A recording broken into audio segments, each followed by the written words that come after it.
আজকে আমাদের টপিক হচ্ছে ডাইরেক্ট অ্যান্ড ইনডাইরেক্ট স্পিচ অর্থাৎ ন্যারেশন চেঞ্জ। আমরা নিচু ক্লাসে শিখেছি কিভাবে করতে হয় ন্যারেশন চেঞ্জ বা উক্তি পরিবর্তন। সেটা নিচু ক্লাসে যা নিয়ম তো চেঞ্জ হবে না, কিন্তু আমাদের যে এই লেভেলে এসে যে ধরনের কোয়েশ্চেন্স আমরা ফেস করব সেগুলো একটু স্ট্যান্ডার্ড অ্যাডভান্স স্টেজ, সেই জন্য একটু কঠিন হবে। তো আমি আজকে খুব সহজ সরলভাবে উদাহরণ দিয়ে বেশিরভাগ নিয়মগুলো আলোচনা করেছি, সেই জন্য উদাহরণটা খুব গুরুত্ব দিয়ে শুনতে হবে। উদাহরণগুলো খুব ইম্পর্টেন্ট আছে। RV stands for reporting verb. RV বলে আমি কথা বলবো, তার মানে হচ্ছে রিপোর্টিং ভার্ব। আরএস, আরএস মানে হচ্ছে রিপোর্টেড স্পিচ, অর্থাৎ ইনভার্টেড কমার মধ্যে যেটা থাকবে ঠিক তার নিচে লেখা রয়েছে ডাইরেক্ট স্পিচ। প্রথমে দিয়েছে স্পিকার, তারপরে আরভি, তারপরে কমা, আরএস, উইদিন, অর্থাৎ উইদিন ব্র্যাকে উইদিন ইনভার্টেড কমার মধ্যে যে অংশটা থাকবে সেটা হচ্ছে রিপোর্টেড স্পিচ। যেমন he says I am a student. He speaker, reporting verb হচ্ছে সেইজ, তারপরে কমা, তারপরে রিপোর্টেড স্পিচ উইদিন ইনভার্টেড কমার মধ্যে যেটা আই অ্যাম এ স্টুডেন্ট, এটা হচ্ছে রিপোর্টেড স্পিচ। তারপরে আর একটা উদাহরণ দিয়েছি, he said comma I am a student. He said comma I am a student. এখন পরবর্তী 2 নম্বর যে সেন্টেন্স সেটাতে হচ্ছে স্পিকার, হি, তারপরে আরভি অর্থাৎ রিপোর্টিং ভার্ব, তারপরে কমা, তারপরে রিপোর্টেড স্পিচ। এবার আমরা ইনডাইরেক্ট স্পিচ কীরকম দেখতে পাই দেখে নিই নিয়ম। প্রথমে থাকবে স্পিকার, তারপরে রিপোর্টিং ভার্ব, তারপরে লিঙ্কার, দ্যাট হচ্ছে লিঙ্কার, তারপরে রিপোর্টেড স্পিচ। এখানে আর কোনো ইনভার্টেড কমা থাকবে না। He says that he is a student, অর্থাৎ ডাইরেক্ট স্পিচে যেটা দেখলাম he says I am a student, সেটাকে আমি ইনডাইরেক্ট স্পিচে করেছি he says that he is a student. Change হচ্ছে কি সেইজটা সেইজ থাকলো, তারপরে দ্যাট ঢুকলো, তারপরে আই এম এ স্টুডেন্ট, ওটা চেঞ্জ হয়ে গেল হি ইজ আ স্টুডেন্ট। তারপরে he said I am a student direct স্পিচে, ইনডাইরেক্ট স্পিচে কি হচ্ছে he said that he was a student, অর্থাৎ যেহেতু সেড ছিল রিপোর্টিং ভার্ব পাস্টে, সেই জন্য রিপোর্টেড স্পিচ অর্থাৎ ইনভার্টেড কমার মধ্যে যে অংশটা আছে আই এম এ স্টুডেন্ট, সেটা চেঞ্জ হয়ে গেল হি ওয়াজ এ স্টুডেন্ট। তাহলে রিপোর্টিং ভার্ব যদি পাস্টে থাকে তাহলে রিপোর্টেড স্পিচ চেঞ্জ হয়ে যাবে। এবার আমরা নিয়মে চলে আসি। যদি ইউনিভার্সাল ট্রুথ আর হ্যাবিচুয়াল ফ্যাক্ট হয় তাহলে নো চেঞ্জ। যেমন the teacher said comma quotation calcium give strength to bones. তার মানে এখানে যে বলছে calcium give strength to bones, এটা হচ্ছে সত্য ঘটনা, এটা কোনো চেঞ্জ হবে না, ট্রুথ, সেই জন্য এটা কোনো পরিবর্তন হবে না। আইএস বলছে অর্থাৎ ইনডাইরেক্ট স্পিচে চেঞ্জ হয়ে বলছে the teacher said that calcium gives strength to bones. তারপরে আরেকটা উদাহরণে চলে যায়, মাদার সেড, মা বললেন, children love playing with toys, এটাও সত্য ঘটনা। তাহলে mother said that children love playing with toys, এখানে লাভ কোনো ভার্বটা কোনো চেঞ্জ হয়নি। পরবর্তী নিয়মে যায়, যদি রিপোর্টিং ভার্ব যদি প্রেজেন্ট টেন্সে থাকে ও রিপোর্টেড স্পিচ যদি প্রেজেন্ট অথবা ফিউচারে থাকে তাহলে কি নিয়ম হবে দেখি উদাহরণগুলো। Asim says comma quotation Poulami is going to England. Asim says হচ্ছে ভার্ব আরভি রিপোর্টিং ভার্ব, আর Poulami is going to England, is going হচ্ছে রিপোর্টেড স্পিচে ভার্ব গোটা অংশটা। তাহলে ইনডাইরেক্ট স্পিচে কি হবে, Asim says that Poulami is going to England, এখানে শুধুমাত্র দ্যাট অ্যাড হলো, তারপরে বাকি অংশটা সেম থাকলো। তারপরে আরেকটা উদাহরণ দিচ্ছি, দ্য টিচার উইল সে, ফিউচারে আছে the teacher will say Pinaki will not pass, the teacher will say that, just দ্যাটটা অ্যাড হলো, বাকিটা সব এক থেকে গেল, পিনাকি উইল নট পাস। এবার আরবি রিপোর্টিং ভার্ব যদি পাস্টে থাকে ও রিপোর্টেড স্পিচ যদি প্রেজেন্টে থাকে তাহলে চেঞ্জটা কি রকম হবে দেখি উদাহরণ। He said, reporting verb he said পাস্টে আছে, পরের অংশটা আছে প্রেজেন্টে, the man is at the hotel, তাহলে আইএস অর্থাৎ ইনডাইরেক্ট স্পিচে কি চেঞ্জ হচ্ছে দেখি।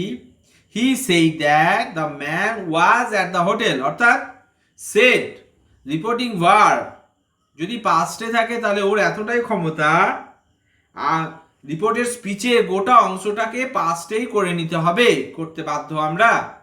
কিরকম? হি said that the man was at the hotel, change করে নিতে হলো। ঠিক সেই রকম ভাবে রতন সেড পাস্টে আছে আরবি, তারপরে my father works in a shop, এটা হচ্ছে প্রেজেন্টে আছে, চেঞ্জ হবে কি পাস্টে চেঞ্জ করতে হবে। কিরকম? Ratan said that his father worked in a shop. তারপরে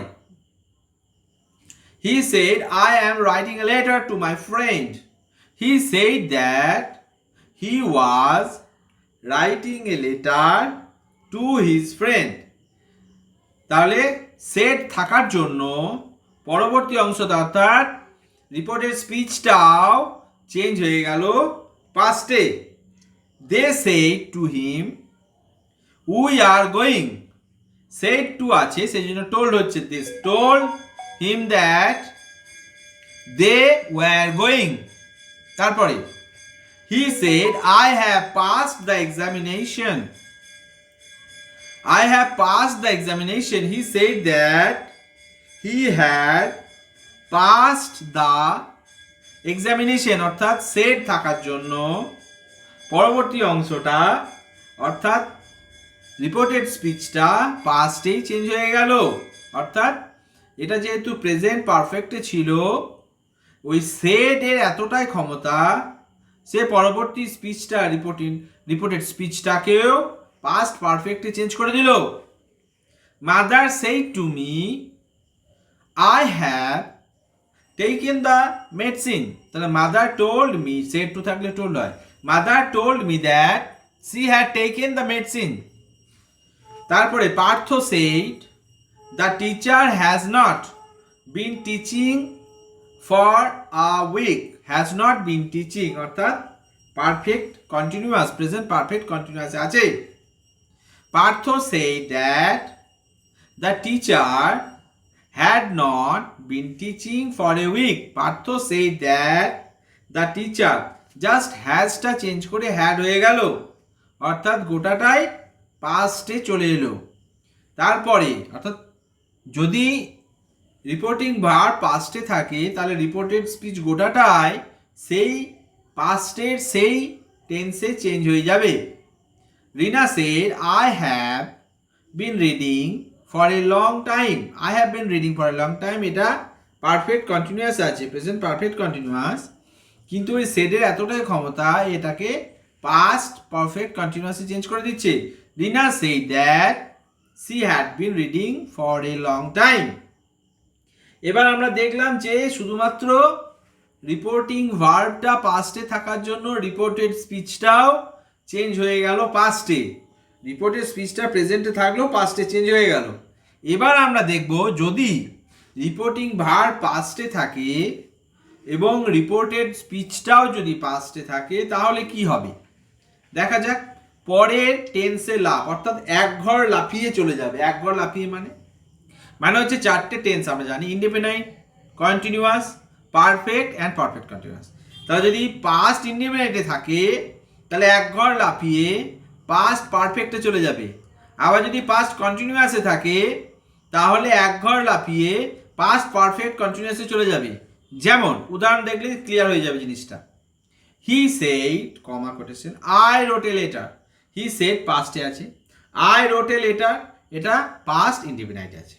তাহলে চেঞ্জ হয়ে গেল কি দেখি, he said that he had written a letter, তাহলে পাস্ট ইনডিপেন্ডেন্ট থেকে এক ঘর লাফিয়ে পাস্ট পারফেক্টে চলে গেল। তারপরে দেখি you said I was right, you said that you had been right. তাহলে এইটা আইটা ইউ হয়ে গেল, আর ওয়াজ রাইট অর্থাৎ you had been right. Past I was right, ওটা পাস্ট ইন্ডিপেন্ডেন্ট ছিল, পাস্ট পারফেক্টে চেঞ্জ হয়ে গেল। তারপরে he said I was writing a letter, he said I was writing a letter অর্থাৎ হি সেড পাস্ট ইন্ডিপেন্ডেন্ট আছে, আর I was writing a letter এটা পাস্ট কন্টিনিউয়াসে আছে। তাহলে চেঞ্জ হয়ে যাবে কিভাবে? পাস্ট পারফেক্ট কন্টিনিউয়াসে। দেখা যাক কি হয় এক ঘর লাফিয়ে। He said that he had been writing a letter অর্থাৎ পাস্ট পারফেক্টে চেঞ্জ হয়ে গেল। আর একটা দেখি, mother said the girl was singing a sweet song, the girl was singing a sweet song. Mother said, তাহলে সেড পাস্টে আছে, আবার দ্য গার্ল ওয়াজ সিঙ্গিং অর্থাৎ পাস্ট কন্টিনিউয়াসে আছে, তাহলে পাস্ট পারফেক্ট কন্টিনিউয়াস হয়ে যাবে। কিরকম? Mother said that the girl had been singing a sweet song অর্থাৎ রিপোর্টিং ভার্ব পাস্টে থাকার জন্য পরবর্তী অংশটা রিপোর্টেড স্পিচটা পাস্টে যেই টেন্সে থাকছে তার এক ঘর লাফিয়ে চলে যাবে। এবার নো চেঞ্জ কি হচ্ছে দেখি। যদি এইরকম হয় পাস্ট পারফেক্ট কন্টিনিউয়াসে থাকে রিপোর্টেড স্পিচটা, অথবা পাস্ট পারফেক্টে থাকে, তাহলে কোনো চেঞ্জ হবে না। যেমন he said Babli had left for her village, তাহলে হ্যাড লেফট অর্থাৎ পাস্ট পারফেক্টে আছে, এটার কোনো চেঞ্জ হবে না। হি said that Babli had left for her village অর্থাৎ এখানে নিয়মটা আর কোনো চেঞ্জ করার কথা বলা নেই। তারপরে he said Rabi had been singing, Rabi had been singing এটা হচ্ছে পাস্ট পারফেক্ট কন্টিনিউয়াস, এইটা আর কোনো চেঞ্জ হচ্ছে না। তাহলে he said that Rabi had been singing just যা আছে তাই বসে গেল। এবার দেখি যদি shall will can and may এগুলো থাকে তাহলে কিসে চেঞ্জ হবে না শুড উড কুড মাইট, এগুলো আমরা নিয়মটা দেখলাম। এবার যতক্ষণ আমরা প্র্যাকটিক্যালি উদাহরণ দেখছি ততক্ষণ ক্লিয়ার হবে না। উদাহরণ, নীলা সেই Ranu will attend the school, তাহলে নীলা সেই দ্যাট রানু উইল আছে তাহলে উড হয়ে গেল, জাস্ট এইটা অর্থাৎ পাস্টে চেঞ্জ হবে। Ranu would attend the school অর্থাৎ উইল থাকলে উড হয়ে যাবে পরেরটা। Bikash says Sneha can win the race, তাহলে Bikash says that Sneha could, ক্যানটা কুড হয়ে গেল, উইন দ্য রেস। তারপরে Dorothy says it may snow in the evening, Dorothy says that it might snow in the evening, মেয়েটা মাইট হয়ে গেল। তাহলে should would could and might do not change, যদি এরকম শুড উড কুড বা মাইট থাকে সেগুলো কোনো চেঞ্জ হবে না।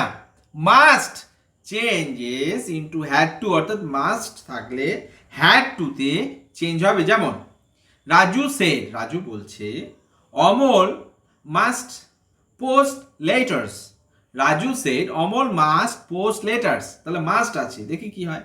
Raju said that Amal had to post letters, তাহলে মাস্ট থাকার জন্য হ্যাড টু হলো, মাস্ট থাকার জন্য হ্যাড টু হলো।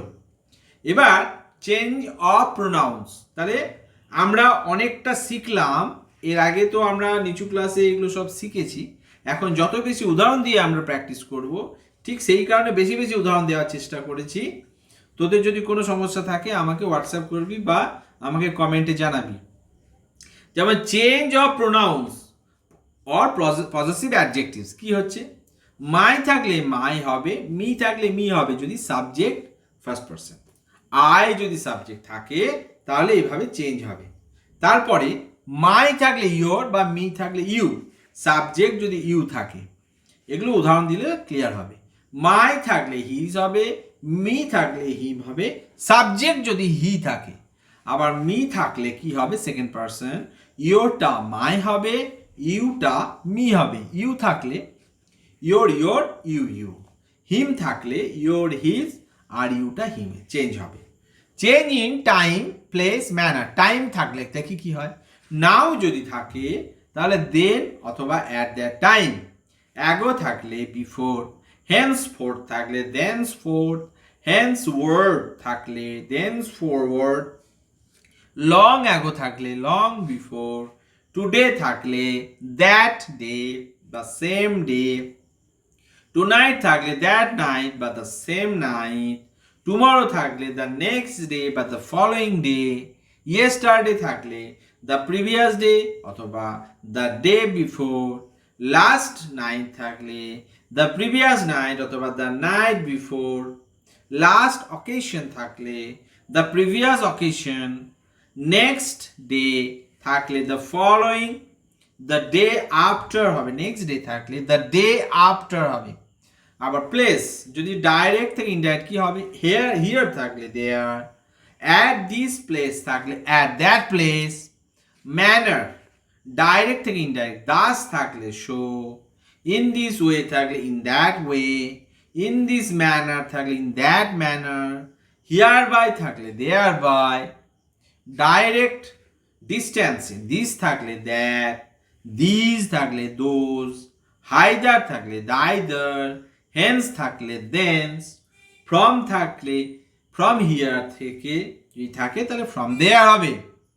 আবার আমরা যে সেইড একটা করে ওয়ার্ড ইউজ করছি, এই সেডের পরিবর্তে আর কি কি ওয়ার্ড ইউজ করা যেতে পারে, যেমন added, opined, told, replied, promised, answered, assured, pointed out, explained, admitted, argued, remarked, denied, objected।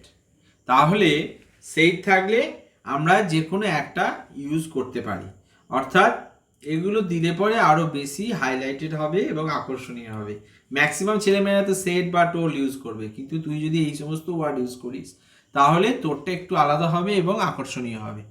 এবার যদি আমরা দেখি প্রশ্ন করা যদি হয়, অর্থাৎ রিপোর্টের স্পিচ যদি প্রশ্ন থাকে তাহলে কি হবে, হি আস্কড, উদাহরণ দিয়ে direct, he asked where is our teacher, তাহলে কোয়েশ্চেন হয়েছে WH ওয়ার্ড দিয়ে, তাহলে WH ওয়ার্ড দিয়ে কোয়েশ্চেন হলে এক নিয়ম, আবার WH ওয়ার্ড ছাড়া যদি অক্সিলারি ভার্ব দিয়ে কোয়েশ্চেন হয় তাহলে তার এক নিয়ম। কি হবে দেখি, he asked where there teacher ওয়াজ, তাহলে হোয়ার ইজ আওয়ার টিচার, এটা যে he asked where there teacher was. তারপরে he said to me will you go to London, question without WH word, অর্থাৎ will you go to London, এটা WH কোনো word বসেনি কিন্তু একটা কোয়েশ্চেন হয়েছে অর্থাৎ অক্সিলারি ভার্ব দিয়ে। তাহলে কি হবে ইনডাইরেক্ট স্পিচে, সি এনকোয়ার্ড অফ হোয়েদার অথবা ইফ, তাহলে আস্কের পরিবর্তে এনকোয়ার্ড অফ হবে, তারপরে হোয়েদার বা if I would go to London. Imperative সেন্টেন্সে কি হয়, যদি রিপোর্টের স্পিচ ইম্পারেটিভে থাকে অর্থাৎ আদেশ, অনুরোধ, উপদেশ ইত্যাদি বোঝাবে, তাহলে following verbs can be used, কি কি, asked, begged, commanded, reminded, requested, urged, invited, instructed, proposed, ordered, commanded, advised, forbade, suggested, warned, against ইত্যাদি ওয়ার্ড ইউজ করা যাবে। এরপরে দেখছি I said to him obey your parents, এরকম যদি উদাহরণ থাকে তাহলে কি করতে হবে, I অ্যাডভাইজড him to ওবে his parents, অর্থাৎ এখানে বাবা মা কথা বলছে, তোমার বাবা মার কথা শোনো, তাদেরকে মান্য করে চলো, সেই জন্য বলছে অ্যাডভাইসড ওয়ার্ডটা ইউজ করলো, যাতে পরামর্শ দেওয়া হচ্ছে যাতে তোমরা তোমার বাবা মার পরামর্শ মতো চলো, মান্য করে চলো।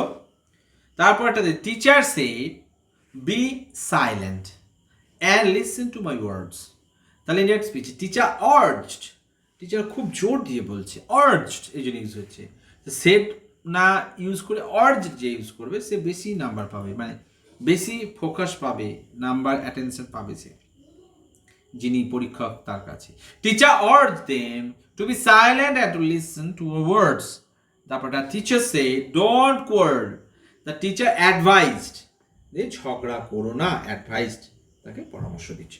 Not to quarrel, don't quarrel থাকলে নট টু কোয়ার্ল হবে, ডোন্ট থাকলে not to. Sentence with let, let দিয়ে যদি থাকে অর্থাৎ লেট দিয়ে যদি রিপোর্টেড স্পিচ থাকে তাহলে কিভাবে চেঞ্জ হবে, he said to me let us go home, let থাকলে he suggested me that we should go home, suggested হবে, আর তার পরিবর্তে লেটের পরিবর্তে we should go home. Next, I said let him do what he likes. I said that he might do what he like, অথবা I said that he might be allowed to do what he liked. ঠিক এইভাবে change হবে। ভালো করে দেখবি, বারবার শুনবি, অভ্যাস করবি, ক্লিয়ার হবে। না বুঝতে পারলে বারবার বলছি আমাকে কমেন্ট করবি, আমি আবার সেই জিনিসটা আলোচনা করে দেবো, বা আমি আবার সেই বিষয়টা অ্যানালিসিস করে দেবো। যদি তোদের কোনো কোয়ারি থাকে নিশ্চয়ই আমাকে কমেন্ট করবি। অপটেটিভ সেন্টেন্সে অর্থাৎ উইশ, প্রে, ব্লেস, কর্স, ইচ্ছা, আকাঙ্ক্ষা, অভিশাপ ইত্যাদি বোঝাবে। যেমন কি কি ওয়ার্ড ইউজ করা যেতে পারে সেইটার পরিবর্তে wished, prayed, cursed, desired, expressed, strong desire হবে। The countryman said may Netaji live long. The countryman prayed that Netaji might live long. The countrymen prayed that Netaji might live long. The teacher said to Partho, may you prosper in life. The teacher said to Partho, teacher পার্থকে বলল, may you prosper in life, তোমরা জীবনে তুমি জীবনে উন্নতি লাভ করো। The teacher wished, এখানে wished যে ইচ্ছা প্রকাশ করলো বা প্রার্থনা করলো, Partha that he might prosper in life. Exclamatory sentences কি ধরনের? This sentences will express following words: regret, joy, grief, sorrow, wonder, surprise. এই ধরনের যদি এক্সপ্রেশনস হয় তাহলেই বুঝবো সেটা এক্সক্লামেটরি সেন্টেন্সেস। অর্থাৎ দুঃখ, আনন্দ, আবার দুঃখ, আবার গ্রিফ দুঃখ, সরো, ওয়ান্ডার অবাক হওয়া, সারপ্রাইজ বিস্ময় হওয়া। ইউজ ফলোইং ইন্টারজেকশনস কি কি হবে? হুরে আহ যদি থাকে তাহলে এক্সপ্রেস জয় অর প্লেজার, তাহলে হুরে বা হাহ যদি থাকে তাহলে বুঝতে হবে যে express joy or pleasure. What oh যদি থাকে তাহলে এক্সপ্রেস সারপ্রাইজ। হার্ক হস, জুহ এক্সপ্রেস অ্যাটেনশন প্রকাশ করছে। Alas express grief or pain, অর্থাৎ দুঃখ ব্যথা প্রকাশ করছে। Pooh ugh express contempt or disgusting, অর্থাৎ একটা অবহেলা প্রকাশ করছে। ব্রেভো ইয়ার এক্সপ্রেস অ্যাপ্রুভাল, মানে একটা প্রশংসা প্রকাশ করছে। আচ্ছা, যদি তোমরা দেখো গুড বাই বলে আছে ওয়ার্ড, তাহলে সঙ্গে সঙ্গে বুঝতে পারবে যে bed him or her good bye, এই ওয়ার্ডটা হবে। এভাবে তোমার ইনডাইরেক্ট স্পিচে লিখতে হবে। গুড মর্নিং যদি থাকে তাহলে উইশড মি গুড মর্নিং হবে। থ্যাংক ইউ যদি তাহলে থ্যাঙ্কড মি অর হিম হবে। গুড নাইট তাহলে বেড হিম গুড নাইট হবে। Help shouted for help. Happy birthday কেউ যদি উইশ করে তাহলে wished me or him or her a happy birthday. He said hurray I have top again, তাহলে he exclaimed with জয়, তাহলে হুরে যখন দিচ্ছে তার মানে আনন্দ প্রকাশ করছে, তাহলে he exclaimed with joy that he had topped again. তাহলে এইভাবে তোমরা প্রকাশ করবে। যদি কোনো প্রশ্ন থাকে, যদি কোনো বুঝতে অসুবিধা হয় তাহলে আমাকে কমেন্ট করবে।